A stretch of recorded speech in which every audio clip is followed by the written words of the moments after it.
Welcome to the conversation on TYT Network. Interesting guest for you guys today, Jamil Jaffer. He's the founder and executive director of National Security Institute, assistant professor of law at Antonin Scalia Law School at George Mason University, and former chief counsel of the Senate Foreign Relations Committee. The Scalia should have been the giveaway. He is conservative, just giving you guys a heads up. I am not, also giving you guys a heads up. All right, Jamil, welcome to TYT. Cenk, thanks for having me. No problem. Do you teach at that George Mason campus? I do. I teach surveillance law, cybersecurity law, a variety of other classes. Yeah, the reason I ask is because that is where I got my start in media. I used to do a public access show out of that building in Arlington, Virginia. Wow, no kidding. That's awesome. Yep. So a small world after all. Yeah, seriously. Right. Okay. So, Jamil, let's talk about specific topics. Let's start with Afghanistan withdrawal. I think it's awesome. It appears you don't. First, let you get your point of view out on why you think we shouldn't withdraw. Yeah, look, Cenk, I think it's a catastrophic mistake. We've seen this show over and over again. The US wants to end all endless wars. We want to get out of the local area. We did this in Iraq to huge failure last time. We saw the establishment of the territorial caliphate by ISIS. We were back in there within a couple of years. I predict actually that this withdrawal will end the same way. The Taliban will return to power within 6 months of our departure. The Al-Qaeda and or ISIS will return to having a base of operations in Afghanistan, and we will be back in Afghanistan with military forces before the end of this administration. Well, then you'll be thrilled. Back to endless wars. So, Jamil, let me ask you something. We've been there for 20 years. What on God's green earth is going to get better in the 21st year? Well, look, I mean, we have kept ourselves relatively safe in this country since 9/11, in part because we've been fighting terrorists and their allies overseas, whether it's in the northern areas of Pakistan or in Afghanistan or in other places around the world. We've kept Al-Qaeda and ISIS largely on the run. That's primarily why we stayed safe here at home. Jimmy, look, you could say that talking point on mainstream media, but that's not going to fly here. That's insanity. You think that the Taliban guy fighting in the Kush Valley, who couldn't get here if his life depended on it, is going to come attack us unless we murder him in his valley? Come on, nobody believes that. That's insanity. Not at all. Not at all. That's not what I'm saying. What I'm saying is the Taliban will return to power in Afghanistan, creating a new opportunity for Al-Qaeda and ISIS, who have demonstrated repeatedly the capability to come overseas and attack us here in this country. And yes, I do believe that will happen once again. So Jamil, does that mean that so the central government of Afghanistan is weak? We understand that. Why? Because they're not popular. So it's hard for them to muster up any kind of enthusiasm for themselves, for their army, etc. And the Taliban is popular. So are you saying because we don't like the Taliban and they're popular in Afghanistan, we're just gonna stay there forever, just constantly killing until when? When do we leave? Well, look, one, we're not opposed to Taliban because they're popular or not popular, or because they're going to come to power. The reason why we're opposed to Taliban is they were the individuals, the government, who permitted Osama bin Laden to plan the terrorist attacks. That's not even the same guys, Jamil. That was 20 years ago. You know, they did a poll in Afghanistan. They asked them. This was a while back too. This is now probably 7-8 years ago. And they asked them if they know 9/11. 91% of people in Afghanistan had never even heard of 9/11. And they asked, well, then why the hell are you fighting us? They're like, because you're here. You've got, as a smart person, you've got to be able to understand that simple concept. Right, well, as a smart person too, Jake, you got to understand that we have been safe for 20 years against people who want to attack us. Because we're killing random people in Afghanistan? No, because we're fighting because they're in a war with us, and we're fighting them where they are. No, Jamil, that's insanity. No, I just can't stomach that kind of totally irrational talk. So what we're doing instead, Jamil, is we're bombing the living crap out of the Middle East, Yemen, Syria, Afghanistan, Iraq, you name it. And what does that do? Every time we bomb and kill people, and a lot of times it's innocent civilians, that creates more enemies, not less enemies. So Jake, ISIS, will you acknowledge that ISIS was very strong for a little while, right? They'd taken over portions of Iraq and Syria, okay? And according to your logic, well, now since that they're strong and they had an enclave, they were immediately going to do another 9/11, except they didn't because they couldn't get here. Because it's very, very difficult unless they're backed by Saudi princes who are supposed to be our goddamn allies. Look, we have a number of terrorist groups around the globe, including Al-Qaeda in Iraq, Al-Qaeda in the Arabian Peninsula, all of whom have sought to attack America in the homeland, right? We've stopped terrorist plots against the United States from abroad, right? But we haven't been attacked here in the United States. And why? Because we have been fighting a long 20-year, yes, plus war in Afghanistan, in Iraq, in Africa, in the northern Pakistan. So, okay, that's the irrationality of that is on many levels. So, okay, but let's acknowledge then, you're saying we should what, fight them permanently over there? Because you're saying the last 20 years of bloodshed and trillions of dollars wasted was worth it because that was what was keeping them busy. They can't multitask, so they couldn't come over here. By that logic, does that mean we have to stay another 20 years or 40 years or maybe permanently so the defense contractors can make infinite amount of money off the US taxpayers? Cenk, look, the bottom line here is this is a war. You don't leave a war until you've won. We have not won. Let's be clear. How do we win? Jamil, you won't answer the question. How do we win? When do we leave? We leave when there's no more terrorist threat to the United States. And if that takes another 40 years, so be it. Okay, good, thank you, mission accomplished. Permanent war. And by the way, we haven't been attacked in 20, no, let's be super clear. Permanent war, you just said it, 40 years, permanent war. And we didn't, no, and let's be super clear. That's not the Taliban attacking us, that's us attacking Afghanistan. That's not the people of Yemen attacking us, that's us attacking the people of Yemen. That's not the people of Syria attacking us. Let's be super clear. The only people who attacked us were 15 out of 19 of those terrorists were Saudis funded by the Saudi government, which, okay, and so I'm so super curious. You agree we should stop funding the Saudi government, we should stop any so-called alliance with Saudi Arabia and the murder that they're committing in Yemen, right? Because they're the ones who started that 9/11 in the first place, so you agree, right? Let's start with the claim. One, we're not bombing anyone in Yemen, let's be clear. We're not helping the Saudis bomb, I mean, you know that. Let's be clear, right? We're not dropping bombs in either of those places today. We sell the bombs to the Saudis, then our jets help them. Are you saying we're not helping the Saudis bomb Yemen? I mean, be accurate with your listeners, right? I mean, let's be candid. You want to talk about us dropping weapons in Afghanistan? Fine, let's have that fight. But let's not say we're bombing anybody in Yemen, we're bombing anybody in Syria. Do you agree that we're helping the Saudis bomb in Yemen? We were previously providing intelligence support to them. Are we doing that today? No, we're not. And did we sell them the weapons? Do the bombs dropped on the people of Yemenis children? Do they say made in the USA on them? And Jake, where did the Houthi rebels come from? They just appear out of thin air. Who's funding them? Who's backing them? Oh, who that's cares? Right, it's the Iranians. Look, I care because I care about the citizens of the world, okay? But you're telling me that the Houthi rebels won in Yemen, and so we have to go murder them? Why? Why isn't that Yemen's issue? Why is that our issue? We're not murdering anybody. Yes, we are. There's 400,000 starving kids in Yemen because of the Saudi blockade of Yemen that we are helping, actively assisting in. And Jamil, explain to the audience why you want to protect the only people who actually did do 9/11 and attack everyone else, including their enemies in Yemen. To be clear, Al-Qaeda hates the Saudi regime. So the idea that the Saudis actually conducted the attack, that's just false, and you know it. No, wait. Did Saudi princes fund bin Laden and Al-Qaeda? The Saudi regime? No, I said Saudi princes. You know how many princes are in Saudi Arabia? Okay, in other words, yes, the Saudi princes did fund it. Did the Saudi princes fund and portions of the regime? Hold on, did they fund the Iraqi insurgency, the Sunni insurgency in Iraq against us and get our troops killed? Did they or did they not? I think Iran killed 600 US troops along the way. In other words, you're evading the question. Yes, the Saudis funded the Sunni insurgency that murdered our troops. Yet, funny enough, you want permanent war, except the one guys who are constantly murdering us. Oh, okay. I think that's a little rich, Cenk.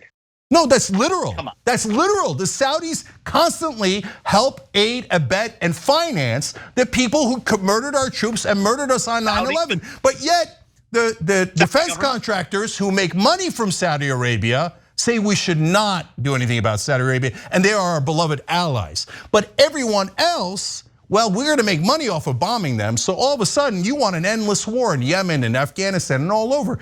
Jamil, doesn't that look incredibly convenient for all of you and your defense contractor friends? Cenk, I get it. I get it. You want to walk away from a war you can't win. I got it. You don't think we can win, so you just want to walk away. It's like Vietnam. I get it. That's such again, Jamil, these talking points are horse crap, and they would work on Fox News, but we're not Fox News. Oh, do you want to surrender? What do you think, we're children? Do you think we're Chuck Todd? Do you think we're mainstream media? That's not going to work on us. You're saying, so you're telling me, look, you're telling me the US military, Jamil, are you telling me the US military and all your defense contractor buddies are so wonderful and amazing at their jobs, but they can't win a war in 20 years? And instead you're saying, let's go another 40, you need 60 years to win a war? Well, then aren't they grotesquely incompetent and we should pull them immediately because they obviously suck at their jobs? I'm using your logic. Cenk, President Biden himself said it perfectly. We're walking away from the conditions-based approach. We had a conditions-based approach to withdrawal. How's that worked out for 20 years? We've succeeded, and guess how it turned out? What? Joe Biden, we can't win, so we're gonna walk away. What do you think? What is winning, Jamil? For God's sake, answer the question. What is? You said earlier, winning. This idea of winning. Look, it's for idiots in the mainstream media. Don't insult our intelligence, okay? We don't care about your talking points about, oh, we are tough guys. We are going to win in Afghanistan. So you're saying winning is no more terrorist threat ever. Well, that's an impossible standard. Do you acknowledge that that's an impossible standard? Denying terrorists a safe haven in Afghanistan from where they launched the 9/11 attacks that killed 3,000 Americans. Okay, so now how would we get them? How would we deny them a safe haven? Because they're not going to win. The current government doesn't win in a democracy in Afghanistan. So it's not like you guys told us. You guys all lied, including Dick Cheney, the worst liar on earth, said they would throw roses at our feet in Iraq. That we didn't get roses. We got IEDs thrown at our feet, and then you guys said, oh, we're gonna do a flourishing democracy in Afghanistan. In 20 years, you've been a miserable failure. You don't have anything remotely resembling a democracy, nor do you have hope for one. So how do you prevent a safe haven in Afghanistan other than permanent war and permanent massacre of their citizens? Okay, we've done it for 20 years. We've denied a terrorist safe haven in Afghanistan. You deny that? Have we been safe in this country? So, okay, well, under that logic, you know what? Congratulations. By leaving Bolivia alone, we prevented a safe haven in Bolivia because the Bolivians have never attacked us. But hey, you want to take a Muslim country? You want to take a Muslim country? Malaysia. Malaysia has never attacked us. You know why Malaysians have never attacked us? Because we never attacked them. Wow, what a genius idea. We attacked Afghanistan before 9/11 or after 9/11? Which was it? First of all, we attacked Iraq, which created ISIS. We attacked Iraq when they did not attack us on 9/11. We attacked a random Muslim country because they had oil. That's so unbelievably obvious. So, Jameer, let's can't win on Afghanistan. Is that what just happened? Okay. Is that what just happened? Okay. You're talking to Iraq because you can't win in Afghanistan? No. I'm super happy to talk about Afghanistan. You know what happened in Afghanistan? So the defense contractor brings us into Afghanistan and they say, okay, we're gonna get it. And then New York Times has a story in 2005 saying, hey, you know what? We actually had Osama bin Laden cornered in Tora Bora. And it is backed up by sources inside the United States military. And they asked the Rumsfeld for permission to pursue Tora Bora bin Laden. Al-Qaeda and the core of Al-Qaeda, including bin Laden, did their last prayers. And then Rumsfeld denied permission to go forward. Rumsfeld also said that Iraq is a target-rich environment and Afghanistan is not. So let's just keep a low-level war in Afghanistan forever. Defense contractors get paid to the end of time. But really, we want the oil in Iraq. Now, when we say we want the oil, it's not like Trump. The American people aren't gonna get the oil. The oil companies, the US oil companies want the goddamn oil of Iraq and Syria. Well, Syria doesn't have enough oil, so that's why we didn't do a permanent war there, okay? And by the way, what's the one other country? Iran has tons of oil, Iraq has tons of oil, they're our enemies because they're not giving it to US oil companies, not the American people. And the other country, well, we have no excuse for it, so we're gonna invent one, Venezuela. Oh, we can't do the Muslim terrorist nonsense with them. So we'll say, oh, boo, socialist. Oh, Venezuela, we gotta invade. We gotta do a coup, we gotta do. So you're telling me, Jamil, that you think Iraq, Iran, and Venezuela, all the human rights abuses in Saudi Arabia and all across the world, Myanmar did to the Muslims there, what the Chinese are doing to the Uyghurs, etc. All of that, the human rights abuses, when we make money, golly gee, there's nothing we can do about it. But my God, we just happened to pick 3 out of the top 10 oil countries that we're against, and those 3 are the only ones not giving money to the US oil companies. You think that's a coincidence? Cenk, there's a lot of oil in Afghanistan, right? Oh, wait, no, there's not. What's your explanation for Afghanistan with all your? By the way, that's why we went into Iraq. That's why we went into Iraq. Jamil, do you acknowledge that's why we went into Iraq? Once again, you don't want to talk about Afghanistan, so you want to pivot to Iraq. No, I'm super happy to talk about Afghanistan. So, all right, let's just finish on Afghanistan. No oil there, right? So I think it's really interesting, Cenk. You got this whole conspiracy theory. No, it's not a conspiracy theory. It's the most obvious thing in the world. Again, horse crap talking points for the mainstream media. That's when Chuck Todd goes, no, I'm credible. I'm credible. You're right. I want to win. I want to murder people in Afghanistan, and I don't want to lose. And it's a conspiracy theory. Okay, all right. So you're saying that corporations wanting to make money is a conspiracy theory? Is that what you're claiming? I say the defense contractors want to make money. I say the oil companies want to make money. I say the banks want to make money. And that's why they drive us into these wars. Now, the problem with Afghanistan is only the defense contractors make money. So they're happy to keep that scam going for 20 years. But in Iraq, we had real money because we had the defense contractors and the oil companies and the bank speculators all making money. Now, Iraq didn't attack us, it was inconvenient, so you all had to lie through your teeth about it. And then after you attack Iraq, you create ISIS. ISIS rises up in response. Then you go, oh, well, perfect, another excuse. Now I got to go back for ISIS. Now I got to be in Iraq. Syria, not full-blown war. Again, they don't have enough oil, okay? But Afghanistan, just keep that defense contractor money rolling. I'm happy to debate it. I'm happy to debate Iraq with you. We can do that in just a second. But let's finish on Afghanistan, because you did make the claim that Donald Rumsfeld had a shot at Osama bin Laden and actually intentionally denied permission in order to keep a war going to fund defense contractors. I mean, that was a claim you put on the table. 100%. So if you believe that, Cenk, if you really believe that, I've got a great conspiracy theory. It's called QAnon. You might really love it, because just like you think that's how Donald Rumsfeld, they've got a great theory about Hillary Clinton. You should go listen to that, because what you just said is about as crazy as those QAnon nut jobs. Yeah, Jamil, look, this again, it's trite. You're trite. I mean, come on. It's a totally trite talking point. Let me explain something. Because you're charging me with being like QAnon. To keep okay, hold on. Let me explain something. I mean, come on. Okay, so what you defense contractor allies do is the minute somebody says, hey, you know what? These guys make billions of dollars, and as a multinational corporation, they have a fiduciary responsibility to their shareholders to make the maximum amount of money. And the way they make the maximum amount of money is if we keep using weapons. And then you guys go, conspiracy theory, the idea that corporations want to make billions of dollars. What a ridiculous conspiracy. And the minute you say conspiracy theory, that's when the mainstream media gets scared. But we're not the mainstream media. It's not a conspiracy that the oil companies and the defense contractors want to make billions of dollars in profits. If you can't acknowledge that, can you acknowledge that yes, the corporations would like to make billions of dollars? Would you like that? Do you want to acknowledge that? Donald Rumsfeld ordered the American military to not go after Osama bin Laden because he wanted to keep a war. You want to talk about that specific charge? Okay, perfect. Jamil, perfect. You want to talk about that specific charge? Yes, I did say that. You want to know why? Okay. It's in the New York Times. James Risen wrote the story. So you're claiming the entire New York Times is QAnon. Go ahead, claim it. You're suggesting a decision behind it, right? Why he did it. The New York Times reported what they said happened. You're saying it was because he wanted to keep the defense contractors in business. Is that your claim? Because if it is, you are no better than the QAnon nut jobs that are in Congress right now. Tell me why Donald Rumsfeld betrayed this country and did not pursue bin Laden when he could, when US military sources say we easily could have gotten him. So you tell me, what is your theory for why Donald Trump betrayed us, and by the way, should be tried for treason? Go ahead. You believe it was because he wanted to make money for defense contractors. I don't have a theory about why. What I can tell you is it sure isn't because he wanted to make money for defense contractors. No, he wanted to invade Iraq. He wanted to invade Iraq desperately. How do I know that? He said it. He said it's a target-rich environment. And by the way, look at the phrasing, Jamil. And you know every one of these quotes is exactly right. Target-rich environment, okay? Why is Iraq a target-rich environment? Iraq didn't attack us on 9/11. You acknowledge Iraq didn't attack us on 9/11, right? Nobody is arguing that Iraq attacked on 9/11. Except all of you guys did before the Iraq war. That's why 7 out of 10 Americans Nobody said that. And literally everybody Everybody on the Republican side said that. Dick Cheney said that. Are you kidding me, Cenk? Jamil, 7 out of 10 Americans believe Saddam Hussein personally attacked us on 9/11 because you guys lied through your teeth about it. Stop. And then you said it in like these lawyerly ways, like, oh, you know what Dick Cheney said? He said, the people who attacked us, the people who attacked us came from the region of Iraq. That's what he said.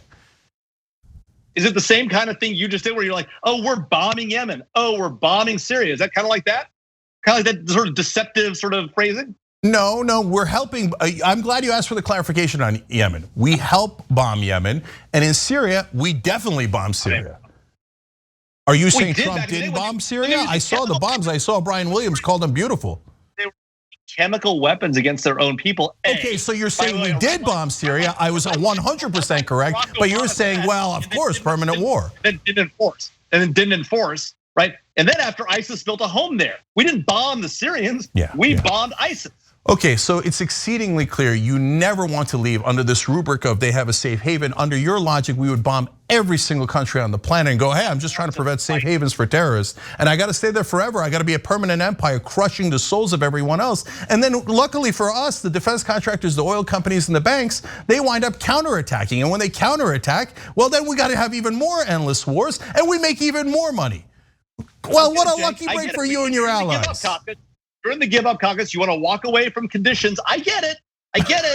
He's going back to giving up. He's going back to giving up. Dude, you don't have another talking point? What else you call it?